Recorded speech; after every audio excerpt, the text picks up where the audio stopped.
नेकपा माओवादी केन्द्रद्वारा 15 पदाधिकारी सहित 249 सदस्यीय केन्द्रीय समिति चयन गरिने। 4 महिनामा 2.83% विद्युत चुहावट घट्यो। नेपाल विद्युत प्राधिकरणद्वारा झण्डै 70 करोड बराबरको मुनाफा। प्रधान न्यायाधीशको राजीनामा माग्दै बारको आन्दोलन जारी। प्रधान न्यायाधीशलाई नहटाए डाक्टर गोविन्द केसी अनसन बस्ने। निर्वाचन आयोगद्वारा निर्वाचन सञ्चालन सम्बन्धी कार्यशाला सम्पन्न। सिराहामा सिके राउतका कार्यकर्ताद्वारा गाडीहरू तोडफोड। पश्चिम नवलपरासीमा 4 पैदल यात्रीलाई बसले ठक्कर दियो, 1 जनाको मृत्यु। 5 थरका उच्च पहाडी क्षेत्रमा हिमपात। नदीको बगरमा उखु खेतीबाट सबैभन्दा बढी आम्दानी। पश्चिमी वायुको प्रभावले बुधबारसम्म वर्षा र हिमपातको सम्भावना। चलचित्र बदला रिटर्न्सको प्रदर्शनका लागि मिति तयार हुँदै। क्रिसमस मनाउन फार्म हाउस पुगेका बलिउड अभिनेता सलमान खानलाई सर्पले टोक्यो, बिहानै अस्पताल भर्ना। भारतमा 60 वर्ष माथिका ज्येष्ठ नागरिकहरू र अग्रपन्थीमा खटिने स्वास्थ्य कर्मीलाई बुस्टर डोज दिँदै। र म्यानमारमा 30 भन्दा धेरै शव जलेको अवस्थामा भेटियो। दर्शक महानुभाव नमस्कार। समाचार पार्टी.com को न्युज बुलेटिनमा यहाँहरूलाई हार्दिक स्वागत छ। म सावित्रा कोइराला। सदा चाहिँ आज पनि हामी उपस्थित भइसकेका छौँ आज दिनभरका मुख्य समाचारहरू लिएर। हामीलाई कहाँबाट हेर्दै हुनुहुन्छ, देशभित्र हुनुहुन्छ भने आफू रहेको गाउँठाउँ जिल्लाको नाम लेख्नुहोला। विदेशमा हुनुहुन्छ भने आफू रहेको देशको नाम लेख्नुहोला। दैनिक हेर्नुहुन्छ भने रेगुलर भनेर लेख्नुहोला। अनि आज पहिलो पटक हेर्दै हुनुहुन्छ भने फर्स्ट टाइम भनेर लेख्नुहोला। आउनुहोस् दर्शक महानुभावहरू, आज दिनभरका मुख्य समाचार सुरु गरौँ। माओवादी 15 पदाधिकारी र वरिष्ठ सहित 7 उपाध्यक्ष, 3 सचिव चयन गरिने शीर्षकमा रहेको यो जानकारीबाट। नेकपा माओवादी केन्द्रले 15 पदाधिकारी सहित 249 सदस्यीय केन्द्रीय समिति बनाउने भएको छ। केन्द्रीय समितिको हालै बसेको बैठकले पारित गरेको विधान अनुसार पार्टीका 1 जना अध्यक्ष, 1 जना वरिष्ठ उपाध्यक्ष, 6 जना उपाध्यक्ष, 1 जना महासचिव, 2 उपमहासचिव, 3 सचिव र 1 जना कोषाध्यक्ष रहने जनाएको छ। यसअघि प्रथम सम्मेलन गर्ने तयारी गरेको माओवादीले त्यसलाई महाधिवेशनमा रूपान्तरण गरेको हो। स्थायी कमिटिको बैठकको प्रस्तावलाई आज बसेको केन्द्रीय समितिको बैठकले अनुमोदन गरेको हो। महाधिवेशन दिउँसो 3 बजेबाट कमलादी स्थित प्रज्ञा प्रतिष्ठानमा भइरहेको छ। महाधिवेशनका लागि जिल्लाबाट प्रतिनिधिहरू काठमाडौँ आएका छन्। मनोनित सहित प्रतिनिधिहरू 1600 को हाराहारीमा रहेको जनाइएको छ। नेपाल विद्युत प्राधिकरणले चालु आर्थिक वर्षको 78-79 को पहिलो 4 महिनामा प्रणालीमा रहेको विद्युत चुहाटलाई घटाएर 14.35% मा झारेको छ। नियमित रूपमा विद्युत आपूर्ति र प्राविधिक तथा गैर प्राविधिक चुहाट नियन्त्रणका लागि सञ्चालन गरिएको अभियानबाट प्राधिकरण गत आर्थिक वर्षमा प्रणालीको 17.18% को चुहाटलाई चालु आर्थिक वर्षको 4 महिनामा 2.83% ले घटाएर 14.35% मा सीमित गर्न सफल भएको हो।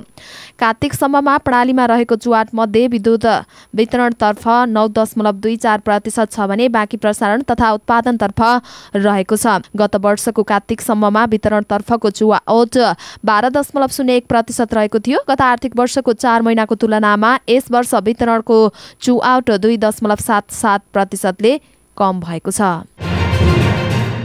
1% मात्रै चुहाट घटाउँदा नेपाल विद्युत प्राधिकरणलाई झण्डै 70 करोड बराबरको मुनाफा हुन जान्छ। पछिल्ला दिनमा विद्युतको चुहाटमा मात्रा वृद्धि भएको थियो। कोरोना कहरका कारण विद्युत प्राधिकरणले अभियानका रूपमा चुहाट नियन्त्रणलाई अगाडि बढाउन सकेको थिएन। कोरोनाका कारण स्थानीय प्रशासनले सहयोग समेत लिन सकेको थिएनन्। सोही कारण चुहाटको मात्रामा वृद्धि भएको थियो। कोरोनाको असर सामान्य भएको र जनजीवन नियमित प्रक्रियामा फर्केपछि प्राधिकरणले चुहाट नियन्त्रण अभियानलाई पुनः देशव्यापी रूपमा सञ्चालन गर्दा अपेक्षित नतिजा हासिल भएको छ। झण्डै 3% को हाराहारीमा चुहाट नियन्त्रण हुँदा त्यसबाट प्राधिकरणलाई झण्डै 1.50 अर्ब रुपैयाँको नाफा हुने अवस्था देखिएको हो। प्राधिकरणले चालु आर्थिक वर्षको 78-79 को पहिलो 4 महिनामा प्रणालीमा रहेको विद्युत चुहाटलाई घटाएर 14.35% मा सीमित गरेको छ। यसबाट गुणात्मक प्रतिफल हासिल भएको प्राधिकरणको दाबी छ। ऊर्जा जलस्रोत तथा सिँचाइ मन्त्री पम्फा भुसालले पनि चुहाट नियन्त्रणको कामलाई स्थानीय प्रशासनसँग सहकार्य गरेर अगाडि बढाउन प्राधिकरणको नेतृत्वलाई निर्देशन दिनु भएको हो।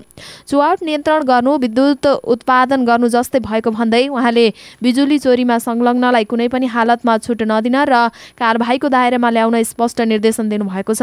मन्त्री भुसाल प्राधिकरण सञ्चालक समितिको अध्यक्ष समेत हुनुहुन्छ।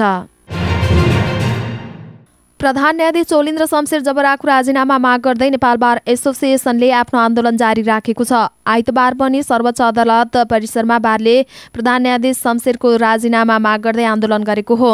आन्दोलनपछि सञ्चारकर्मीसँग बोल्दै बारका अध्यक्ष चण्डेश्वर श्रेष्ठले स्वतन्त्र र स्वच्छ न्यायपालिका मानव अधिकारको मेरुदण्ड भएकाले पनि न्यायपालिकाभित्र विकृति विसङ्गति हुन नदिने बताउनुभयो। उहाँले न्यायपालिकाभित्र विकृति विसङ्गति तथा अनियमितता, भ्रष्टाचार र बिचौलियाहरूले प्रवेश पाएको र प्रभाव बढ्दै गएका कारण न्यायपालिकाको स्वतन्त्रतामाथि गम्भीर प्रहार भएको समेत बताउनुभयो। अध्यक्ष श्रेष्ठले न्यायपालिकाको स्वतन्त्रता, स्वच्छता, निष्पक्षता, जवाबदेहिता कायम गर्न र न्यायमा सबैको समान पहुँच सुनिश्चित गर्नका लागि न्यायपालिकाभित्रको अनियमितता, भ्रष्टाचार एवं बिचौलिया अन्त्य गर्नका लागि आवश्यक कदम चाल्न सम्बन्धित सबैको ध्यान आकर्षण गराउनुभयो। अध्यक्ष श्रेष्ठले भन्नुभयो, स्वतन्त्र र स्वच्छ न्यायपालिकाको मानवाधिकारको मेरुदण्ड हो। न्यायपालिकाभित्र विकृति, विसङ्गति र अनियमितता, भ्रष्टाचार र बिचौलियाहरूले प्रवेश पाएको र प्रभाव बढ्दै गएका कारण पनि न्यायपालिकाको स्वतन्त्रतामाथि गम्भीर प्रहार भएको छ, उहाँको भनाइ छ। प्राध्यापक डाक्टर गोविन्द केसीले प्रधान न्यायाधीश चोलिन्द्र शमशेर जबरामाथि महाअभियोग लगाउन माग गर्नु भएको छ। आइतबार एक विज्ञप्ति जारी गर्दै केसीले न्याय सम्पादनमा सर्वोच्चको पदमा बसेर फैसलाहरूको किनबेच गर्ने, न्यायालयमा घुसखोरी र भ्रष्टाचार संस्थागत गर्ने तथा शक्ति पृथ्वीकरणको सिद्धान्त लत्याउँदै राज्यको कार्यकारी अङ्गमा हिस्सा खोज्ने प्रधान न्यायाधीशलाई संसदबाट महाअभियोग लगाएर हटाउनका लागि राजनीतिक दल समक्ष माग गर्नु भएको हो। उहाँले जारी गरेको विज्ञप्तिमा भनिएको छ, न्याय सम्पादनको सर्वोच्च पदमा बसेर फैसलाहरूको किनबेच गर्ने, न्यायालयमा घुसखोरी र भ्रष्टाचार संस्थागत गर्ने तथा शक्ति पृथ्वीकरणको सिद्धान्त लत्याउँदै राज्यको कार्यकारी अङ्गमा हिस्सा खोज्ने प्रधान न्यायाधीश चोलिन्द्र शमशेर जबरामाथि महाअभियोग लगाइयोस्। जबरा उहाँका नातेदार र बिचौलियाहरूको सम्पत्ति तत्काल शुद्धिकरण अनुसन्धान विभाग मार्फत छानबिन गरेर आवश्यक कारबाही गरियोस्। यस्तै उहाँले आगामी शैक्षिक सत्रदेखि गेटा मेडिकल कलेजमा र त्यसपछिको शैक्षिक सत्रमा राप्ती स्वास्थ्य विज्ञान प्रतिष्ठानमा MBBS सुरु गर्ने कुरालाई निश्चित गर्ने र सबै सरकारी अस्पतालको सेवा निशुल्क गर्न लगायतका 7वटा माग समेत राख्नु भएको छ। यदि आफूले राखेको माग पूरा नभए जुनसुकै बेला सत्याग्रह सुरु गर्ने पनि उहाँले बताउनु भएको छ। निर्वाचन आयोगमा निर्वाचन सञ्चालन तथा व्यवस्थापन सम्बन्धमा विभिन्न सञ्चारगृहका महिला सञ्चारकर्मीका लागि काभ्रेको धुलीखेलमा कार्यशाला सम्पन्न गरेको छ। 3 दिने कार्यशालामा प्रमुख निर्वाचन आयुक्त दिनेश कुमार थपलियाले सम्बोधन गर्दै निर्वाचन चक्रका सबै चरण र प्रक्रियामा सत्य, तथ्य, समाचार तथा विचारको सम्प्रेषण मार्फत स्वच्छ, स्वतन्त्रता, निष्पक्ष, विश्वसनीय एवं मितव्ययी निर्वाचनका लागि राज्यको चौथो अङ्गको रूपमा रहेको सञ्चार जगतको भूमिका महत्त्वपूर्ण रहने बताउनुभयो। सबै प्रकारको निर्वाचनको सञ्चालन, रेखदेख, निर्देशन र नियन्त्रण गर्ने संवैधानिक दायित्व निर्वाचन आयोगको रहेको र आगामी वर्ष निर्वाचनको वर्ष रहेको बताउँदै उहाँले आयोगका नीति तथा रणनीतिक कार्यक्रमहरू र क्रियाकलापहरूको प्रभावकारिता अभिवृद्धिका लागि सञ्चार जगतको पनि उचित भूमिका निर्वाह गर्नुपर्ने बताउनुभयो। सिराहामा सिके राउतका कार्यकर्ताहरूले सवारी साधन तोडफोड गरेका छन्। बन्द उल्लङ्घन गरेको आरोपमा उनीहरूले मचैयामा गाडीहरू तोडफोड गरेका हुन्। एसपी हिरा पाण्डेका अनुसार मचैयामा सिके राउतका कार्यकर्ताहरूले 4-5 वटा गाडीहरूको सिसा फुटाएका छन्। प्रहरी नभएको मौकामा उनीहरूले गाडी तोडफोड गरेको पाण्डेको भनाइरहेको छ। 4-5 वटा गाडीहरू तोडफोड भएका छन्। सडक बन्द गर्न भने दिएका छैनौँ। लामो र छोटो दूरीका गाडीहरू चलिरहेका छन्। एसपी पाण्डेले भन्नुभयो, बल प्रयोग गरेर प्रहरीले बाटो खुलाएको उहाँको भनाइ छ।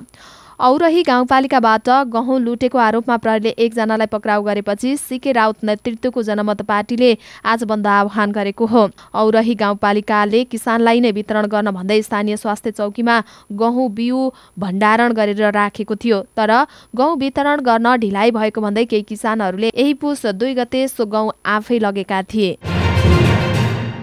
पश्चिम नवलपरासीमा पैदल हिँडिरहेका 4 जनालाई बसले ठक्कर दिँदा 1 जनाको मृत्यु भएको छ। 3 जना घाइते भएका छन्। आज बिहान पौने 6 बजे लु 2 ख 4055 नम्बरको बसले रामग्राम नगरपालिका 1 निलागेटमा पैदल हिँडिरहेका 4 जनालाई ठक्कर दिएको हो। एकैसाथ ठक्कर दिँदा बसको ठक्करबाट रामग्राम नगरपालिका 3 परासीकी 35 वर्षकी कमला रेशमी मगरको परासी स्थित जिल्ला अस्पतालमा उपचारकै क्रममा मृत्यु भएको प्रहरीले जनाएको छ। मृतक रेशमी नेपाल पत्रकार महासंघ पश्चिम नवलपरासीका सचिव राजकुमार रेशमीकी श्रीमती हुन्। दुर्घटनामा घाइते भएका अन्य 3 जनाको जिल्ला अस्पतालमा उपचार भइरहेको छ। घाइते मध्ये 1 जनाको अवस्था गम्भीर रहेको छ। यसैगरी उदयपुरको चौदण्डीगढी नगरपालिका 5 सुन्दरपुरमा आइतबार बिहान टिप्परसँग ठोकिँदा मोटरसाइकल चालक त्रयुगा नगरपालिका 1 जोगीदहका 26 वर्षका गंगाराम चौधरीको मृत्यु भएको छ। सुन्दरपुरबाट फतेपुरतर्फ जाँदै गरेको प्रदेश 102-001 क 3896 नम्बरको टिप्परलाई ओभरटेक गर्ने क्रममा 10 प 8798 नम्बरको मोटरसाइकल आज बिहान 9 बजे सोही टिप्परमा ठोकिएको थियो। दुर्घटनामा चौधरीको घटनास्थलमा नै मृत्यु भएको प्रहरीले जनाएको छ।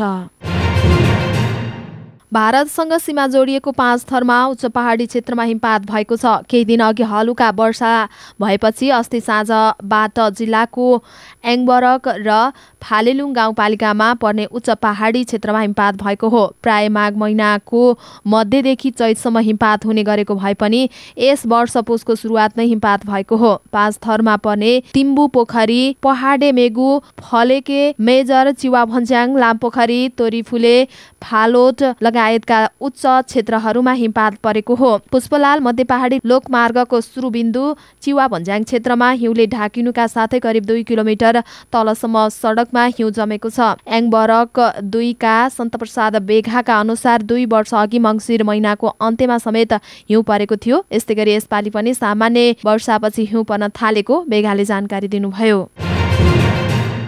नदीको बगरमा उखु खेती गर्न थालिएपछि लालझण्डी गाउँपालिका 4 चन्द्रपुरका रामप्रवेशी राणाको दिनचार्य नै बदलिएको छ। दोदा नदीको बगरमा उनले 5 वर्ष अगाडिदेखि उखु खेती गर्दै आएका हुन्। बगरमै उखु खेती गरेर सबैभन्दा बढी आमदानी गर्ने किसानका रूपमा राणा गाउँमै परिचित छन्। 1.5 दशक अघि दोदा नदीमा आएको बाढीले उनीसहित धेरै परिवारको जग्गा बगाएर बगरमा परिणत गरेको थियो। नदीले जग्गा बगाएपछि राणालाई परिवार पाल्नकै लागि अन्यत्र भौतारिनुपर्ने बाध्यता थियो। नेपाल रेड क्रस सोसाइटी कञ्चरपुर शाखाले मार्सिकोरमा सहयोग गरेर सञ्चालन गरेको एमरेड परियोजनामा नदीले बगर बनाएको जग्गामा उखु खेती गर्न सकिने सल्लाह दिनुका साथै बिउबिजन र प्राविधिक सल्लाह पनि दिएपछि राणा परिवारले उखु खेती गर्दै आएको हो। उखु खेती गरेपछि घर खर्च चलाउनका लागि कतै जानु परेन। उनले भने उखु खेतीबाट राम्रो आमदानी हुन थालेपछि त्यसलाई नै निरन्तरता दिँदै आएको उनको भनाइ छ। पश्चिमी वायुको प्रभावले देशभर आंशिकदेखि सामान्य बदलिरहे उच्च पहाडी तथा हिमाली क्षेत्रका केही स्थानमा हल्का हिमपात तथा पहाडी भूभागका 1-2 स्थानमा हल्का वर्षाको सम्भावना देखिएको छ। यस प्रणालीको प्रभाव आगामी बुधबारसम्म कायम रहने जल तथा मौसम विज्ञान विभागका मौसमविद सबिना साक्यको भनाइ छ। उहाँका अनुसार पश्चिमी वायुको प्रभावले अधिकतम र न्यूनतम तापक्रममा गिरावट आई चिसो बढ्नेछ। सोमबार गण्डकी, लुम्बिनी, त्यस्तै गरी कर्णाली र सुदूरपश्चिम प्रदेश लगायतका अन्य पहाडी भूभागमा सामान्य बदली रही बाँकी भूभागमा आंशिक बदली रहनेछ। सुदूरपश्चिम कर्णाली प्रदेश लगायतका अन्य प्रदेशका पहाडी भूभागमा थोरै स्थानमा हल्का वर्षाको सम्भावना रहेको साथै उच्च पहाडी तथा हिमाली भूभागका केही स्थानमा हल्कादेखि मध्यम खालको हिमपातको पनि सम्भावना रहेको बताइएको छ। मौसम पूर्वानुमान महाशाखाले देशको उच्च पहाडी तथा हिमाली क्षेत्रका केही स्थानमा हल्का हिमपातको सम्भावना रहेको तथा देशको पहाडी भूभागका 1-2 स्थानमा हल्का वर्षाको सम्भावना रहेको र तराईका भूभागमा बिहानको समयमा हुस्सु कुहिरो लाग्नुका साथै देशैभर चिसो बढ्ने क्रम रहेकोले पनि चिसोबाट बच्न आवश्यक सुरक्षा एवं सतर्कता अपनाउन समेत सबैमा अनुरोध गरेको छ। फिल्म बदला रिटर्न्स प्रदर्शनका लागि तयार भएको छ। निर्देशक घनश्याम तिमल सिन्हा एन्टिनाले फिल्मको सम्पूर्ण काम सकाएर प्रदर्शनको लागि तयार रहेको जानकारी दिएका हुन्। फिल्मको सबै काम सकिएको छ। निर्देशक घनश्यामले भने प्रदर्शनका लागि वितरकसँग छलफलमा छौं, छिट्टै रिलिज मिति घोषणा हुनेछ। घनश्यामले केही वर्ष अगाडि फिल्म छापामार निर्देशन गरेका थिए। प्रेम कथा, एक्सन र सन्देश सबै समेटिएको फिल्म शङ्खवासोभाका विभिन्न रमणीय ठाउँमा छायाङ्कन भएको हो। कल्याण घले, शशि राई, जीवन श्रेष्ठ, प्रेम बस्याल, गीताञ्जली बलायर, किशोर घले लगायतका कलाकारको अभिनय रहेको फिल्म खबर मिडिया ग्रुपले निर्माण गरेको हो। बलिउड अभिनेता सलमान खानलाई शनिबार सर्पले टोकेको छ। उनलाई मुम्बई स्थित कोमेठो इलाका स्थित एक अस्पतालमा बिहानै 3 बजे भर्ना गरिएको हो। उपचारपछि उनलाई डिस्चार्ज गरिएको छ। सलमान आफ्नो परिवारसँग शुक्रबार राति पनवेल स्थित आफ्नो फार्म हाउसमा क्रिसमस मनाउन गएका थिए। उपचारपछि अभिनेता पुनः आइतबार बिहान 9 बजे आफ्नो फार्म हाउस फर्किएका हुन्। उनको हालको स्वास्थ्य स्थिति ठिक भएको बताइएको छ। सलमानको पनवेलको जुन इलाकामा सलमानको फार्म हाउस छ त्यो पहाडी र वन क्षेत्रले घेरिएको छ। यो इलाकामा धेरैजसो सर्प र अजिङ्गर निस्कने गर्छ। भारतमा 60 वर्षभन्दा माथिका नागरिकहरूले कोरोना भाइरस विरुद्धको बुस्टर डोज पाउने भएका छन्। भारतीय प्रधानमन्त्री नरेन्द्र मोदीले देशवासीका नाममा सम्बोधन गर्दै 60 वर्ष माथिका सबै नागरिकहरू, स्वास्थ्यकर्मी र अग्रपन्थीमा खटिने कर्मचारीलाई बुस्टर डोज दिने बताउनु भएको हो। उहाँले सम्बोधन गर्ने क्रममा अग्रपन्थीमा खटिने कर्मचारी, स्वास्थ्यकर्मी र 60 वर्ष माथिका नागरिकलाई सतर्कता डोज दिने बताउनु भएको हो। कोरोना विरुद्धको तेस्रो खोपलाई विश्वमा बुस्टर डोज भनिए पनि मोदीले भने प्रिकसन डोजको नाम दिएको भारतीय सञ्चार माध्यमले जनाएका छन्। बुस्टर डोज आउँदो जनवरी 10 तारिक अर्थात् पुस 26 गते दिइनेछ। यस्तै प्रधानमन्त्री मोदीले 15 वर्षदेखि 18 वर्षसम्मका किशोर किशोरीलाई पनि जनवरी 3 तारिकदेखि कोरोना विरुद्धको खोप दिने बताउनु भएको छ। म्यानमारको काह प्रान्तमा 30 वटा भन्दा धेरै शव जलेको अवस्थामा भेटिएका छन्। म्यानमारको मानवाधिकार समूहका अनुसार बालबालिका र महिला गरी 30 वटा भन्दा धेरै शव फेला परेको हो। ती शवहरू म्यानमारको सेनाले जलाएको र गाडेको हुन सक्ने आशंका गरिएको छ। म्यानमारको पुस्रो सहर नजिकै रहेको गाउँमा सेनाले गोली हानी उनीहरूको हत्या गरेको दाबी गरिएको अन्तर्राष्ट्रिय सञ्चार माध्यमले जनाएका छन्। म्यानमारमा सैनिक शासनको विरोध गर्नेहरूलाई सेनाले अमानवीय व्यवहार गर्ने गरेको मानवाधिकारवादी समूहको आरोप छ।